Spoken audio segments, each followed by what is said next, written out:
Sasa urudi kanisani na uchukue maarifa haya machache. And to take this knowledge. Ukichukua maarifa haya, if you take this knowledge, yatatunza ule uwepo wa Mungu. It will serve the presence of God. Na yatatunza kile kibali chako. It will preserve your favor. Unajua kitu ambacho dunia haijui? You know what the world does not understand? Mungu anakijua. That God is aware of. Leo hii dunia, today the world, haijajua wewe ni nani. Is not aware who you are.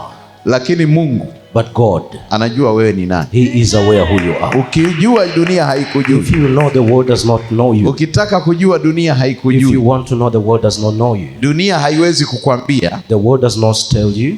Kesho wewe utakuwa nani. Tomorrow who you become. Na utakuwa na nini. And you become what with. Na utakuwa wapi. And where you will be. Dunia haijui. The world is not understand. Lakini Mungu, but God, anajua. He is aware. Wewe utakuwa mtu fulani. Which type of person? Utakuwa milionea. You become a millionaire. Utakuwa na kitu fulani. You will have something. Tena cha thamani. That valuable. Mungu anajua. God is aware. Lakini dunia haijui. But the world is not aware. Hivi ulivyo leo, so the way you are, sio sura yako halisi. It's not your same sura yako inakuja. Your original face. Mungu akifanya jambo, God will make a thing. Ndio watajua ulivyo. And they will know who you are. Amen. Amen. Sasa nataka nifundishe lile somo letu. So I want to teach you our teaching. Tumeanza nalo. For those the one na nafikiri leo nitalihitimisha. And today we are going to finalize. Nilikuwa nimezungumzia haki ya kuzaliwa. It was concerning the rightness of being born. Ifutayo umaskini na mateso. That cleansing the sin and the suffering and poverty. Nilifundisha hiyo.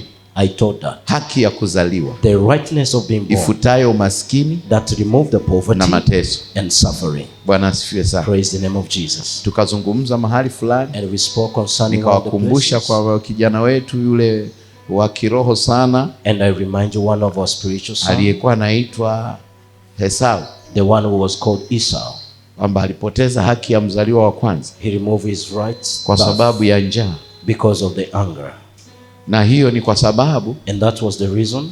Hakuzaliwa kwenye muda halisi. He was not born on the right time. Nikawaambia kuhusu Ayubu. And we spoke about Job. Alipoteza mali zake zote. And he removed all his wealth. Kwa sababu. Because. Hakuzaliwa kwenye muda halisi. He was not born on the right time. Na niliwaambia kuhusu Yeremia. And I spoke also concerning Mungu alimjua tangu tumboni. And God know him since lakini alipozaliwa. By the time was haukuwa muda halisi. It was not the right time. Kwa hiyo kuna kuwahi. So there is a na kuchelewa. And there is delay. Lakini likatokea jambo. And there's something can happen. Sasa tumekuja hapa leo. So we came here today. Turekebishe to correct namna tulivyozaliwa and how they were being born na mahali tulikotokea and the place where we coming from, ili tupate kibali so we can get a favor kwenye haya maisha ya kila siku. On the life of daily. Na Mungu atusaidie and the Lord will help us tukae kwenye nafasi zetu. And we can stay in our position. Iwe walikosea, and there's been mistakes, iwe tulikosea, or we mistake, iwe hatukukosea, or we have not lakini tukae kwenye nafasi, but we stay in our position. Na tutamuona Mungu. And we will see the Lord. Bwana asifiwe sana. Praise the name of Jesus. Kwa hizi dakika chache, so with these few minutes, nipe usikivu.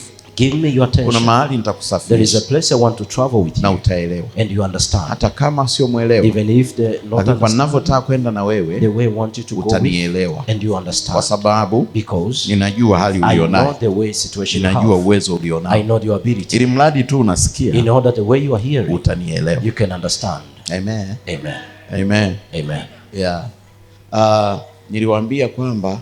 And I speak also ushindani wa tumboni mwa Rebeka, the competition in the womb of Rebecca, uliokuwa kwenye tumbo, that he was winning. Kuna lugha moja ngumu aliisema, there is one of the hardest kwamba haifai kuishi that is not supposed to live ikiwa na maumivu haya. If I have this pain.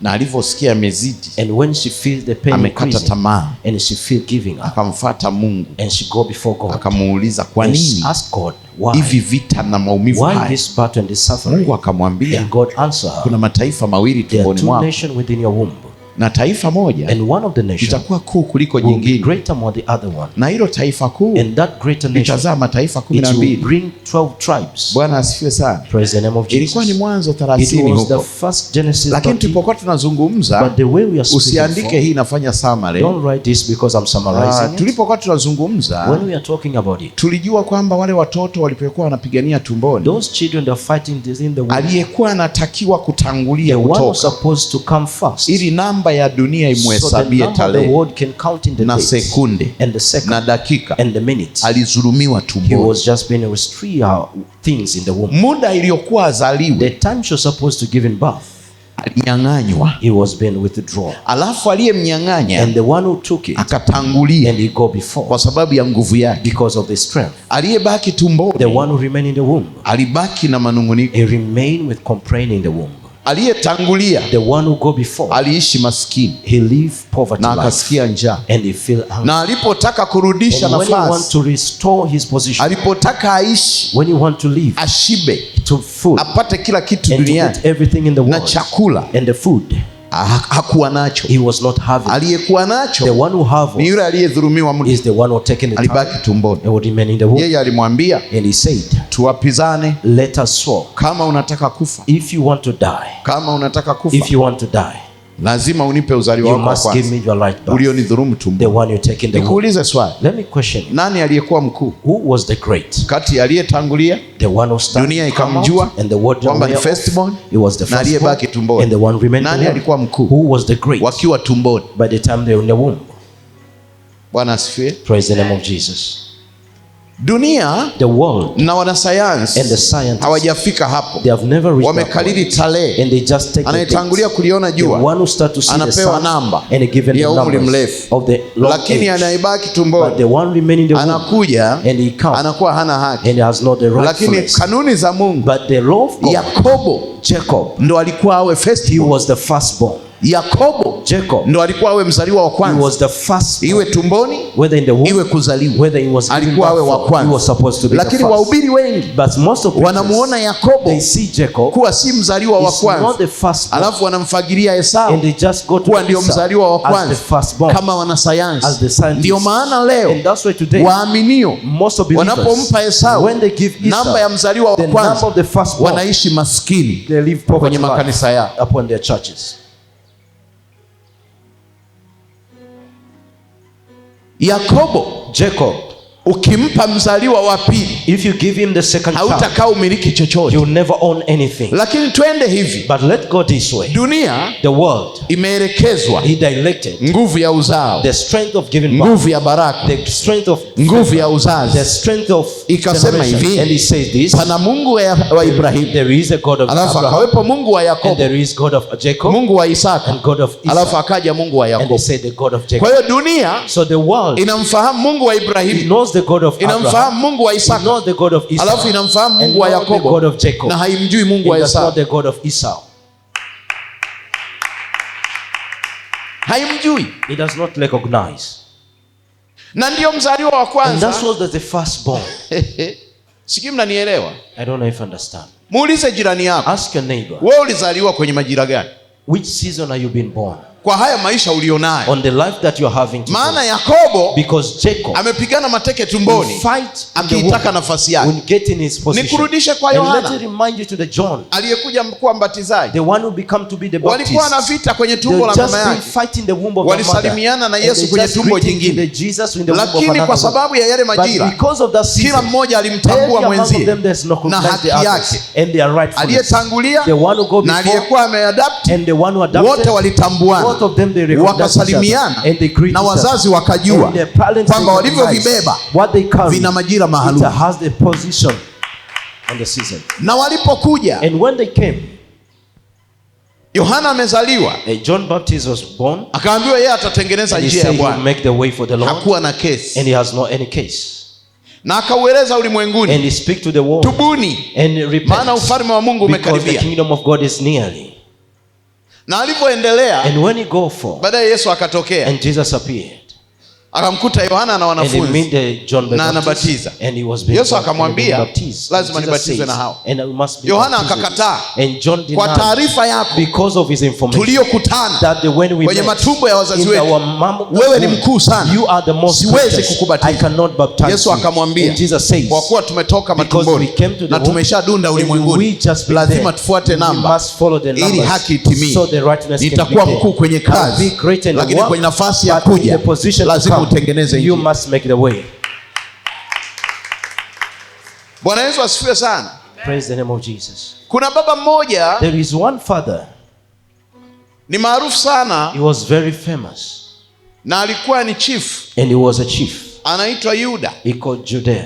Yule Yuda And that Judah, alizaa watoto wawili. he gave two childs. Alipozaa watoto And all wawili, these two children, Mtoto wake wa kwanza, the first child, alikuwa anaitwa Eli. He called Eli. Na yule Eli, And Eli, alipofikia umri mkubwa, when he reached an old baba age, yake akamwambia, his father said, sasa hivi unastahili so kuolewa. now you deserve to be Hallelujah. married.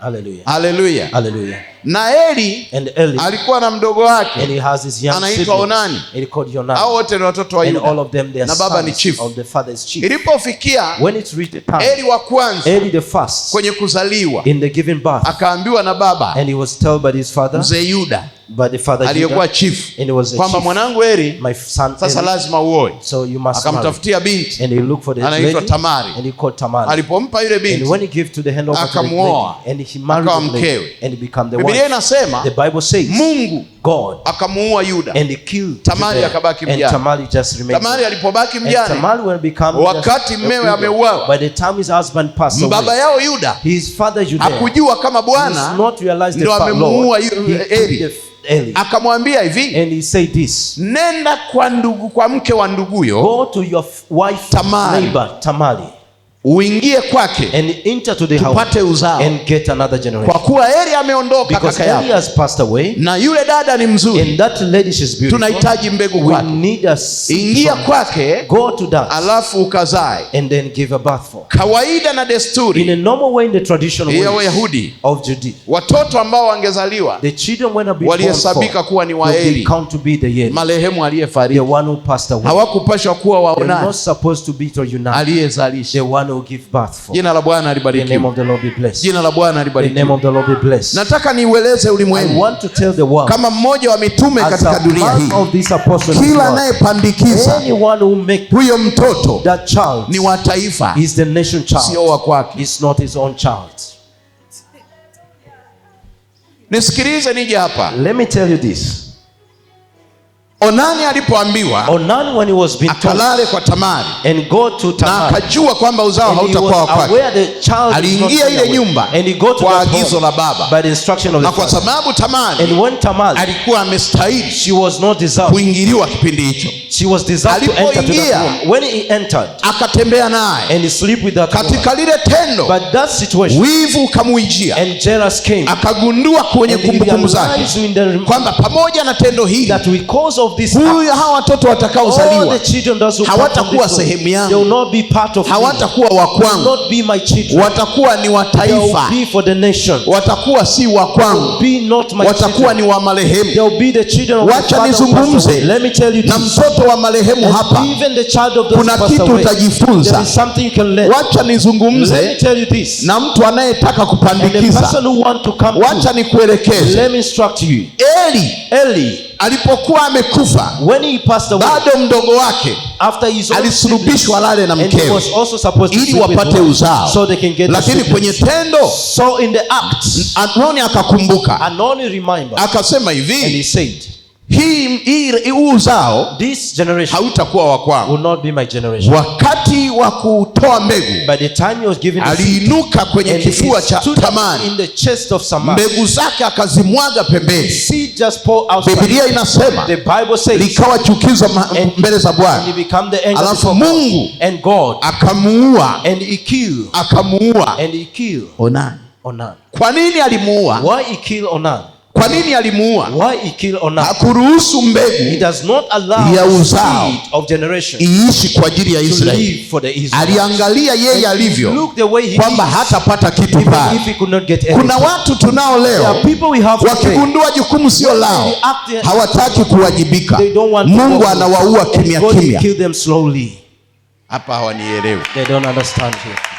Anapewa huduma, They don't. They Anapewa given the service, jukumu. they given the anapewa kazi, they given the work, lakini but anaona si ya they kwake. see it's not their own. Nini What kilichotokea? happened? Nifuate hapa vizuri. Look at me this. Onani akafa, Onan died. Tamari akaishi hana mtu. Tamar lived without a child. Katika hiyo familia At that family, walizaliwa watoto watatu, they have been born a na mwingine anaitwa and Asheri, the other one called Asheri. kalikuwa ni He kadogodogo. was just very small. Mzee Yuda And that father Judah, akagundua amepoteza and he came to realize mzaliwa wa he lost kwanza the first na born mzaliwa wa and the pili, second born. wote All of amewapoteza, them he lost. amembakiza And he watatu. just remained the third one. Akamfuata mkwe And wake God Tamari. Akamwambia hivi, sasa mkwe wangu, so now my rudi kwenye nyumba ya baba yako, ukakae bila kuolewa kwa siku nyingi kabisa, ili mwanangu Asheri, lastborn wangu, akuwa afikie umri fulani, ndio aje awe mume wako. Dada huyu kwa uaminifu aliamua kwenda nyumbani kwao, kwa wazazi wake, kwa kufiwa wanaume wawili. Akarudi nyumbani kwao, akakaa kwa uaminifu, akaishi miaka mingi. Alipokaa miaka mingi, akatulia hivyo hivyo, akisubiri anayekuwa aje awe mume wake. Kuna mtu hapa kanisani umecheleweshwa kidogo, umeichukia huduma, lakini kuna Tamari aliyekuwa mnamsubiri, huyu mdogo asiye lika lake, mpaka afikie utu uzima ndio waoane. Tamari akiwa bibi. Kuna mtu umepiga pambio, umeimba sifa, hajatokea yoyote, umekata tamaa. Glory upo. Nisikilize kanisa. Listen church. Tamari alirudi kijijini, and he came back to his village. Sio eda. It's not eda. Akakaa nyumbani, and he's just staying there at home kwa utulivu, in a calm, akisubiri miaka 25 ya kuja kupata mume, to get a husband, Serengeti boy, a small one.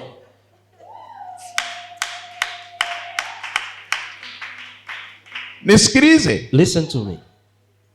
Akiwa kwenye uvumilivu, by the time he was, maandiko yanasema, the scripture says, ikapita miaka mingi, passed a lot of years, ukaja msimu, and it's come the season wa mfalme of the king kwenda kunyoa manyoya ya kondoo, just to take, yani ile mifugo yake iliyokuwa inatunzwa sehemu, ile mifugo, and all the cattle, kila mwaka fulani kondoo wanakuwa wamekuwa, alafu wanakuwa na manyoya mengi. Kwa desturi ya Wayahudi, inabidi mwenye mifugo aondoke na wafanyakazi, akawaambie kuinyoa ile minyoya ya kondoo, alafu kondoo waendelee kuwa na afya, wakae muda mrefu. Sasa mzee Myahudi huyu, mzee Yuda, wakati anaondoka kwenda kwenye kile kijiji, taarifa zikamfikia Tamari, taarifa zikapita kwenye baadhi ya vijiji mpaka kijiji alichokuwepo Tamari, kwamba yule mzee anatembelea zoni ile kwenye mifugo yake. Tamari ameshakaa miaka mingi, akasema hapana, lazima atakuja na yule kijana wangu. Akajivika mavazi ili asijulikane, akaweka, ndio zilikoanzia hizi hijabu. Akajivika mavazi, akaacha macho yake peke yake, akaenda akajiweka kwenye njia panda ya kuelekea ule mji wenye mifugo ya Myahudi, wenye mifugo ya Yuda. Alipokwenda lile eneo, yule dada amefanya makeup, amepuliza perfume nzuri, akatulia njia panda, akisubiri ule msafara, akijua pengine na yule Serengeti boy wake atakuwa around. Lakini wakati yuko pale, akagundua ule msafara una wazee watupu, hauna kijana kuanzia miaka 25 na kurudi chini. Akaamua mama yule asogee kwenye raundi hiyo, about ajifanye kama ana jukumu fulani. Yule mfalme alipomuona yule dada na uzuri wake, alisimamisha msafara, akamsogelea, akawafukuza wale watu, akaanza kumtongoza, ikiwa hajui kabisa kama ni mkwe wake. Na alipomtongoza, dada akajua, huyu amenisahau, huyu amenisahau. Na yeye akamwambia, kama unanihitaji hakuna shida, lakini malipo yangu, niko hapa kama kahaba, lazima unipe mbuzi na mali kadhaa. Biblia inasema yule mzee hakuwa ametembea na mbuzi, akamwambia Bwana, lazima leo niwe na wewe. Dada akamwambia haina shida, lakini lazima unilipe kiasi fulani pamoja na mbuzi kadhaa. Akasema mbuzi nimewaacha nyumbani kwangu, na wewe huduma naitaka kwako sasa hivi. Dada akamwambia, Tamari akamweleza mfano, akamwambia sasa niwekee kitu rehani. Nyinyi mnakutana na hawa wasio makahaba. Kahaba anataka mgawane rasilimali. Ndio maana hakuna kahaba maskini. Nisikilize, ni Biblia hii. Na nitakusomea. Yule mzee akaambiwa niwekee kitu rehani. Akamwambia sasa unavyoniona nina majoho, nina mkuki, nina fimbo na nina pete, nikuwekee rehani ya nini? Akamwambia hivi, hiyo pete yako iliyogongwa muhuri wa kifalme niwekee rehani, nikuhudumie. Tukishamaliza huduma uende nyumbani kwako ukalete mbuzi zangu. Akaiangalia, na yule jamaa alivyomuona yule binti alivyoiva, akasema kuweka rehani sio kesi. Akavua pete yake akamkabidhi, akamwambia hata hii haitoshi, mimi ni mali na mziki nitakao kupa leo wewe mwenyewe utachanganyikiwa, niongezee rehani, niongezee rehani. You should add more. Akasema ni nini tena? Akamwambia na hiyo fimbo. Alipompa akamwambia huduma niliyoipanga leo hapatoshi, niongezee rehani. Akamuuliza nini tena? Nini tena? Akamwambia nipatie na hiyo fimbo. Mfalme Yuda akatoa kila kitu, akaenda na Tamari kwenye eneo hilo hilo, akaenda na Tamari. Alafu akaendelea na msafara wake. Alipofika kule akachukua mbuzi. Tamari akarudi kijijini kwao, mfalme hajamjua. Unauliza kwa nini wanaume wengi wanaga akili? Niliwaambia neno hivi, mwanaume ni rahisi sana kulala na kichaa, lakini mwanamke sio rahisi kulala na mwanaume kichaa. Hajamjua Tamari, amemaliza kuhudumiwa, ametoka amelewalewa, anakimbia kutafuta mbuzi aje akomboe rasilimali zake. Amefika kule, anarudi, akatuma watu. Kwanza aliogopa kurudi mwenyewe, akatuma jeshi lake, nendeni round about ya mji fulani, mkampelekee binti fulani, mtamkuta area ile, muulize anaitwa hivi. Mkifika maeneo yale wapeni hizi mbuzi, kuna mzigo atawapeni. Sasa sikiliza kilichotokea. Wanajeshi wale askari wanafika lile eneo, wanauliza yule binti eneo hilo, wananchi wa lile eneo hawamjui. Jamani, kuna dada mmoja yuko hivi na hivi hapa, anaishi maeneo haya, hawamjui. Hawamjui. Tamari amerudi nyumbani, kumbe mimba imeingia. Mimba imeingia. Sheria ya Wayahudi, mtu aliyewekwa kwa kiapo ndani, akibeba mimba auawe. Wale wameenda wamemtafuta pale kwa jina lile alilodanganya. Kijiji kizima kinasema hatuna mtu wa aina hiyo. Ile timu ikarudisha ujumbe, hakuna mtu wa aina hiyo pale. Akawaambia hapana, ninyi ni wajinga. Akatuma timu nyingine, wale nao wakaenda. Walipofika wakauliza, na wao wakapata jibu lile, hatuna mtu wa aina hiyo hapa. Wakaanza kutoa maelekezo, ni dada fulani, ana umbo zuri, ana ipsi, ni mrefu, ana shingo fulani. Wakasema kijiji hiki wako wengi, lakini wa jina hilo hayupo. Na wao wakarudi. Waliporudi, jibu ni lile lile. Wakamwambia yule mfalme. Yuda akasema, basi vitu vyangu vimepotea. huku nyumbani kwa Tamari mimba imeanza kutokea. Baada ya muda mchache taarifa za mimba zikajulikana kijijini. Wakamwambia, kwa kuwa umepatia hapa mimba, lazima tumtaarifu mfalme, kwa sababu ndio wenye kiapo, una kiapo na familia hii. Mfalme alipopelekewa habari kwamba yule binti mliyemweka ndani akimsubiri Asheri amekwisha pata mimba, akasema, chukueni upanga, chukueni silaha, mkamtoe nje, mkatekate na kumuua. Wakati wamefika wanamtoa ndani, wameshaandaa majambia na visu vyao ili wamkate kwa sheria ya Wayahudi, wamuue pale pale mbele ya baba yake. Yule dada akasema, kabla hamjaniua, naomba niwaeleze ni nani mwenye ujauzito huu, na sitawaeleza kwa maneno.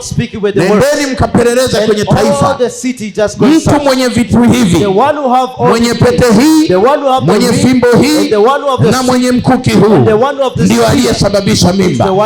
Watu wakapiga kelele, watu wakashangaa. Kuna namna Bwana anaenda kukutetea katika hali yoyote ngumu.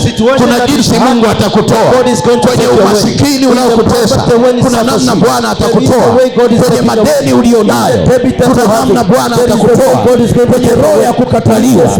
Kuna namna Bwana atakutoa kwenye fitina za kazi. Kuna namna Bwana atakutoa kwenye vitu hivi. Ndio mwenye ujauzito huu, sikataaluki. Pigia Yesu makofi.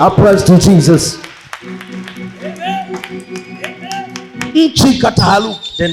Anasema mwenye pete hii na mwenye fimbo hii ya mamlaka na mwenye mkuki huu ndiyo aliyesababisha mimba hii. Taarifa zilivyorudi kwa mzee wa Kiyahudi, akasema, mmekuta na vitu vyangu, huyo mwacheni, ni mwenye haki. Dunia ikuachilie kwenye ndoa, dunia ikuachilie kwenye biashara, dunia ikuachilie kwenye ajira, dunia ikuachilie kwenye mafanikio, dunia ikuachilie kwenye kibali, dunia ikuachilie kwenye magonjwa. Inua mikono, sema haleluya. Sema tena haleluya. Simama kwa miguu yako, sema ninapokea. Roho ya ushindi ingie kwangu. Roho ya wafalme ije kwangu. Roho ya viongozi iwe kwangu. Roho ya ushindi iwe kwangu. Jina la Yesu. Akitafuta umaskini, akitafuta mateso, akitafuta kukataliwa, akitafuta madeni yako, haki ya kuzaliwa, akitafuta roho ya kukataliwa. Inua mikono, sema leo hii nimepokea mara ya pili tena, nimepokea ya tatu tena, nimepokea ya nne tena, nimepokea mara ya tano, nimepokea mara ya sita, nimepokea mara ya saba.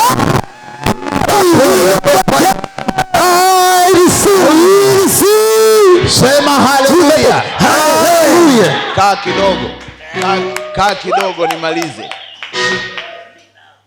Kaa kidogo nimalize. Mwambie jirani yako, tell your neighbor, usiangalie chata, don't look the angalia ujumbe. Just look the information. Usiwe kama maaskofu, don't be like a bishops waliopokea mapokeo, those the one who received, wakashindwa kujua upepo wa Mungu, and there is not know the wind of God, the way it goes. Sema haleluya. Hallelujah. Nisikilize. Listen to me. Watoto wakazaliwa. The children of kabla hawajazaliwa, before they've been born, wale watoto, those children, wakagombana tumboni. They just fought in the womb. Na wao wakaanza vita. And they started a battle. Kama Yakobo na Esau. Like Jacob and Esau. Wakati wanavurugana, by the time they just competed, mama yao Tamari, their mother Tamar, yeye hakulalamika. She has not complaining. Alijua mazingira, she was aware the environment, aliyopatia mimba, the way she got her pregnant. Yeye hakulalamika. She is not complaining. Akaikumbuka njia panda. And she remembered the close Lord. Hakuomba kwa Bwana. She has never asked kuyaondoa maumivu, to remove all the pain. Ila alisema, but she speaks kusudi la Bwana na litimie. The purpose of God. Wakati wale watoto wanagombana tumboni, just fought in the womb, nini kilitokea? What happened? wakati wanagombana, wakati wa kujifungua, wameita mkunga mzoefu ili aje amzalishe Tamari. Nakumbuka wakati huo taifa linamuona mfalme ndani ya Tamari. Taifa linamuona mfalme ndani ya Tamari. Inainua kibali kwa wadada wazuri, kwa mabinti wazuri.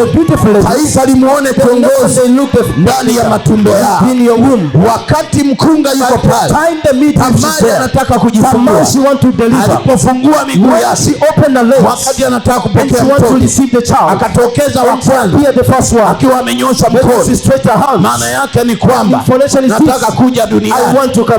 Yule mkunga akadaka ule mkono, akafunga kitambaa chekundu, akafunga kitambaa chekundu, alafu akasema hivi, huyu mtoto ndio mzaliwa wa kwanza. Kumbe wako wawili. Wakati amefunga kitambaa, anajiandaa mtoto atoke. Ule mkono wenye kitambaa chekundu ukarudi tumboni, akatokea mwingine asiye na alama nyekundu. Dunia na mkunga vyote vikashangaa, lakini aliyetangulia akawa anaitwa Peresi, aliyebaki nyuma yake na yeye anaitwa Zera. Alipotangulia wa kwanza ana alama nyekundu. Kuna watu wanakutangulia, lakini nataka nikueleze kusudi la Bwana linakuja. Kuna watu wamekutangulia, iwe kwenye uchumi, iwe kwenye biashara, iwe kwenye mahusiano, iwe kwenye ndoa. Kuna watu wamekutangulia, lakini sio kusudi la Bwana. Mungu anakutazama wewe, ataanzisha jambo jipya, ataanzisha kazi mpya. Kama unanielewa, pigia Yesu makofi. Kuna watu wamekutangulia.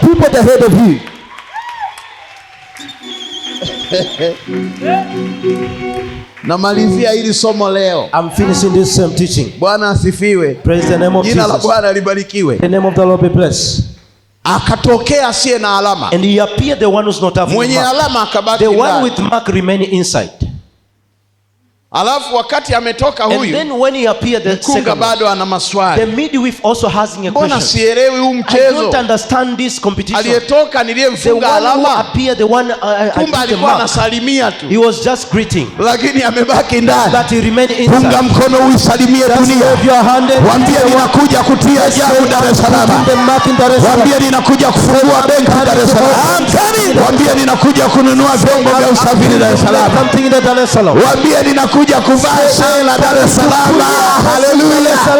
Waambie ninakuja kuvaa shela. Coming to put a dress in Dar es Salaam. Barikiwe sana. You are too much, Papa. You are too deep, Papa. Mnanielewa nachosema? You are too deep. Mnanielewa? Mnanielewa? Amen. Sikiliza. Listen. Akatoka wa pili, he appeared, hakufungwa tena kitambaa chekundu. There is no any mark of the wa kwanza. The first, hakufungwa kitambaa. He was not having a akaja wa pili, and he came the second one, na alama yake nyekundu. With the mark of the red. Hapo ndo nitakuhubiri Jumapili. And that's where I'll preach. Akaja mwenye alama nyekundu. Akaja mwenye alama nyekundu. Simama kwa miguu yako. Stand up on your feet.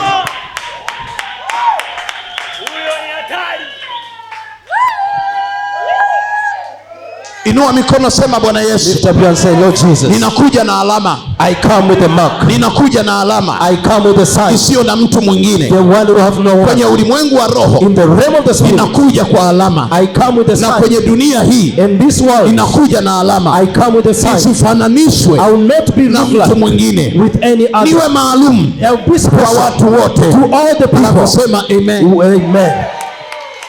Sasa now nitaanza somo Jumapili. I'll start the teaching. Linasema alama. It says sign. Sema hallelujah. Hallelujah. Kirindi amenielewa. Bwana asifiwe sana. Bwana Yesu asifiwe. Amen.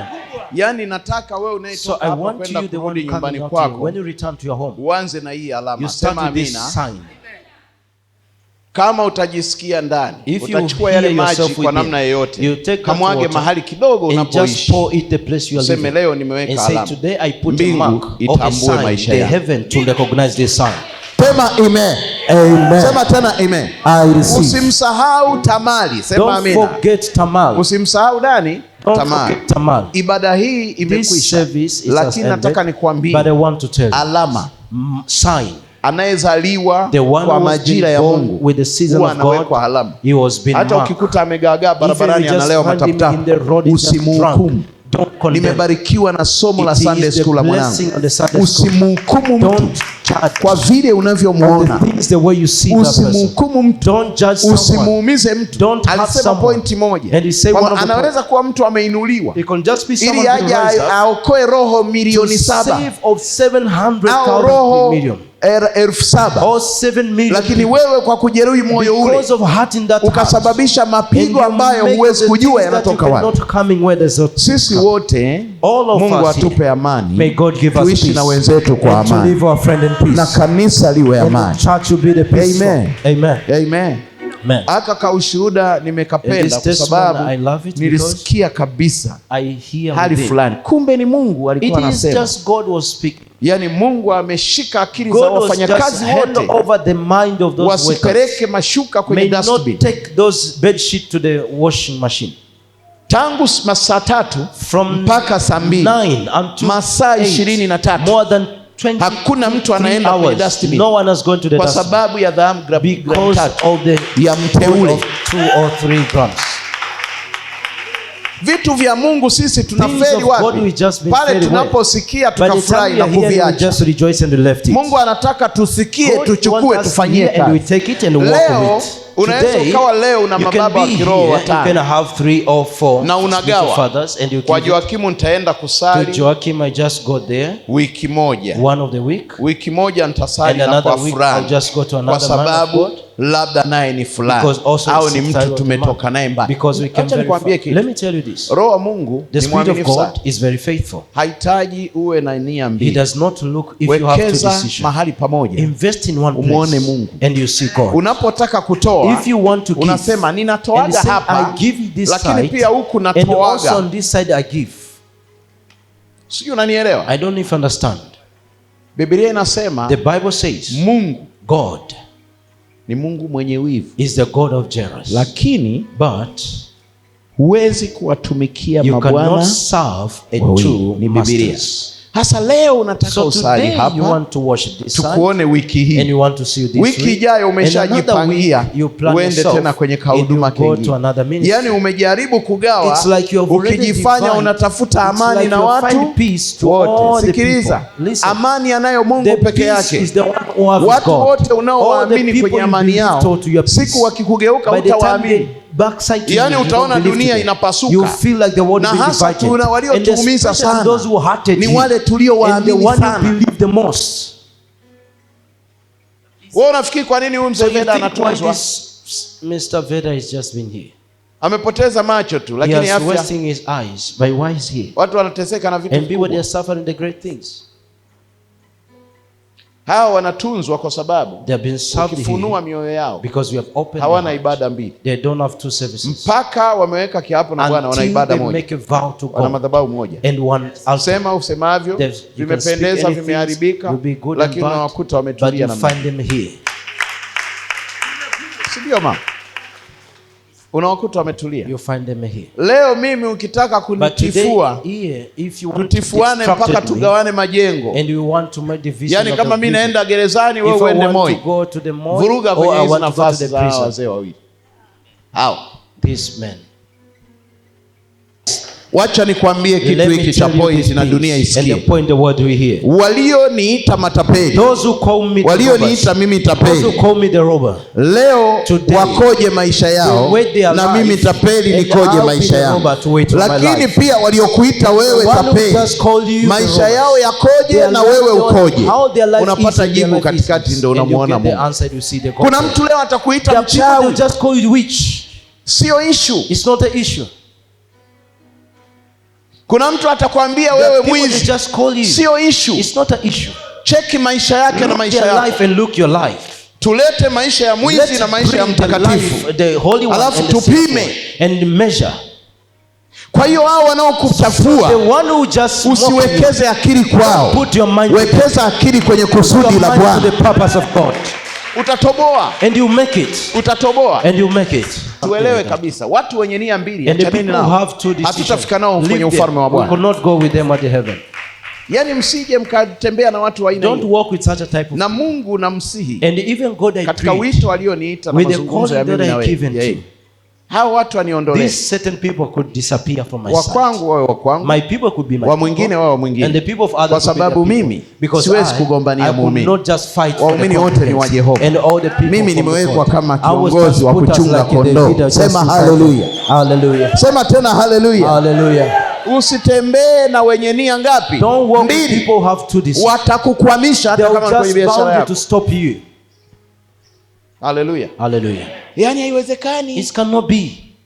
Mimi napiga magoti. I just need. Napekua kabisa ajali na zihamisha. And chase all the accidents. Napiga prayer na mwambia Mungu niangalie lile kanisa watoto wangu wale waliomaanisha na tamia pale chini. Nakosa usingizi. And I'm not sleeping. Alafu unaniletea story. And you just make me a story. Sio wakati wetu huu. It's not our time. Huu ni wakati wa kujengana katika maarifa. Na pia katika ufalme. And to build the kingdom. Sema amina. Say amen. Serious. Hakuna mtu duniani anapenda kazi ya hasara. Kazi unapojitoa kwa hiyo kazi upate faida ya hiyo kazi. Get a benefit to that work. Tupate faida ya hizo kazi. Get a benefit to that work. Barikiwe sana mwana kwetu. May bless. Lakini wewe uwajibike, utumie nguvu nyingi, halafu watu wajaribu kwenda just find people that doing this. Bwana cannot be. Jina la Bwana libarikiwe. Labda Adamu tusomee kitabu cha Mwanzo sura ya 28 anzia mstari wa 16. Alafu nimalize. Nikupe uende nayo ile taarifa ya Tamari. Sikutaka uende nayo maana si nimepreach tu. Alafu nikaprofesai. Mwanzo sura ya 28. The book of Genesis 28. Yani Jennifer hapo na Jackie wanasikia raha. Mstari wa? Yani wanataka wajue huyu dada huduma gani alifanya. Amen. Nyinyi wanangu jifunzeni maarifa kwenye Biblia. Watu waweke vitu rehani. Mwache kwenda kuachia watu wanaenda wanaharibu mili yenu kwa huruma. Waweke rehani. Mtu alete Land Cruiser iache hapo. Ujipime msuli wako useme kabisa tumbo la mama limefanya kazi. Amen. Tumbo la mama. Mmetukanisha matumbo yenu. Kuna kila kitu. Mnatukanisha tumbo ya wazazi kila siku. Hivi niwaulize swali. Let me ask you this question. Niwaulize swali. Let me ask you this question. Ngoja niwaulize swali. Let me ask you this. Sijui kama Epi anaelewa hivi. If Epi is understand. Niwaulize swali. Let me ask you this. Mmewahi kuelewa? Ever aware? Mmewahi kuelewa kiungo? If you ever understand. Kilichotoa majiant 10 kwenye familia. The part of the body that give 10 giants in the family. Kiungo. If you ever understand the part of the body kilichotoa majiant 10 that gives 10 madada, giants, mababa, fathers, ukubwa wake. He's right. Mwezi kunielewa mpaka mgofa. You cannot understand until you go far. Ndio maana mimi nakueleza. And that's why I'm telling you this. Cheza na madrum na mapipa na matofali na simenti, usicheze na Mtume Kimanza. Amen. Apostle Kimanza. Ukikijua kile kiungo. And once you know that kilichoyafyatua haya majamaa na haya madada. Ukubwa wake akifiki hata robo kilo. Kabisa kabisa. Nyie nitazameni kwa huruma. Ndio mtakuja kuelewa kuspecify mambo. Ndio maana nakwambia Mzee Veda amenielewa. Mzee Veda amenielewa. Wewe unaliona likarimu limejaa mara hilo sokoni mara hilo mjini. Unajua kiungo ukubwa wake kilichofanya Karimu awepo. Unamuona Magdalena akihubiri hapa. Umewahi kupiga hesabu? Wamezaliwa sijui 8. Wengine wako hapo wamezaliwa 12. Ukifanya research ya kiungo kilichotoa hii giant 12. Ni hatari. Nyie hamnielewi, tatizo mmepagawa sana. Mpe Bwana makofi na vigeregere. Amen. Ni amani peke yake amenielewa. Fungua kitabu cha Mwanzo, mimi nishamaliza huduma. Amen. Mwanzo 28. Yaani wananchi wamenisoma kidogo kidogo. Amen. Nifungulie hiyo kuanzia mstari wa 16 28 Mwanzo please. Mwanzo 28:16. Yakobo akaamka. Wewe na wewe ni mmoja wapo, umetoka mahali padogo sana. Yakobo ni Mwanzo 28. Yuda alipomwona alimdhani. Sikiliza, soma vizuri na hii mic haina sauti. Amen. Yuda alipomwona alimdhania kuwa. Yuda mstari wa ngapi? Mstari wa 15. Yuda alipomwona alimdhania kuwa ni kahaba. Maana amejifunika uso. Ijabu hiyo. Akamgeukia kando ya njia. akasema. Lakini sikiliza jamani, kuna wadada hapo wana raha kufuatilia hii story. Mtaanzia mstari wa kwanza nyinyi. Mimi nataka anzie hapa tu alafu muelewe kipindi. Amen. Na kila mtu saa hii akikuchekecha uraiani, muulize anamiliki nini. Amen. Mwingine aache spare tire ya gari pale. Mwingine aache engine. Alafu wewe utembee ukijidai. Amen. Watu wanawaletea utanashati. Kuna mtu anavaa vizuri kama wa Kongo. Hizi kuchanganye. Mtu aache mzigo. Amen. Watapisheni nyumba waziache rehani. Amen. Kabisa. Twende kazi. Yuda alipomwona alimdhania kuwa ni kahaba. Maana amejifunika uso. Akamgeukia kando ya njia. Akasema, niruhusu niingie kwako. Niruhusu Yuda. Baba mkwe anaoa, niruhusu niingie kwako. Niruhusu. Lizeri kwa inatongoza kidwanzi sana. Yaani wazee oye. Mpe Bwana makofi na vigelegele.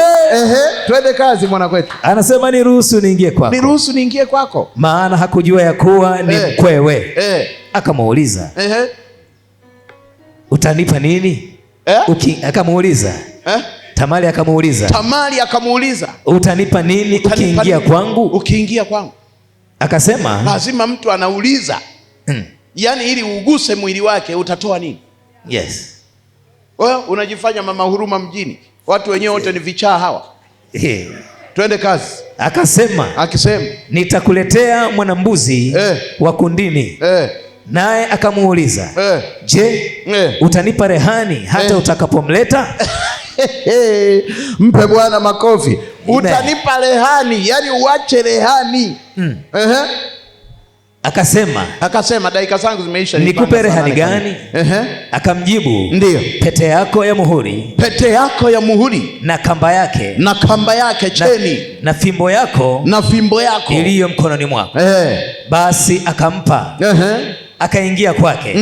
Naye akapata mimba. Naye akapata nini? Akapata mimba. Mimba alafu akaondoka akaenda zake. Akavua utaji wake. Na kuvaa mavazi ya ujane wake. Sasa sikiliza, alipofika nyumbani Tamari akatoa ile hijabu, akapiga tight tamaskani. Sawa? Amen. Kisha muingiza mtu mkenge, kwa hiyo akavaa akarudi kama zamani. Haya, akasemaje? Adamu anafurahi kwa sababu huyu ana mambo yake, anachelewa kuoa lakini ana mambo ya kishenzi. Amen. Yuda akapeleka yule mwanambuzi kwa mkono wa rafiki yake Mwadulami ili aipate rehani mkononi mwa huyo mwanamke. Lakini hakumkuta. Akauliza watu wa mahali pale. Akasema, yuko wapi yule kahaba? Aliyekuwapo Enaumu kando ya njia? Wakasema, hakuwako hapa kahaba. Kabisa, hajawahi kuwepo hapa kahaba. Akamrudia Yuda akasema, sikumwona.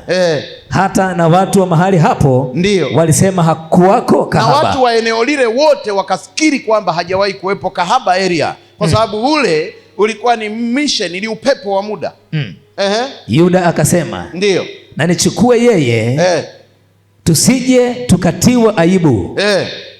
Akasema na nichukue yeye tusije tukatiwa aibu. Tazama, nimempelekea mbuzi huyu wala hakumkuta.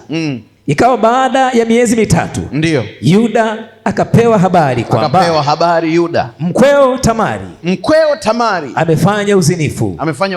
Naye ana mimba ya haramu. Yuda akasema, mtoeni ateketezwe. Alipotolewa alipeleka watu kwa mkwewe. Akapeleka watu wapi? Kwa mkwewe. Akisema mimi nimepewa mimba na mtu mwenye hivi vitu, na mtu mwenye hii asset. Akasema ni uweni, lakini lazima auawe na aliyetia mimba. Sasa aliyetia mimba ni baba mkwe mfalme. Komea hapo, watafuatilia nyumbani. Naomba niweke alama kwako. Simama kwa miguu yako. Yes, stand up on your feet.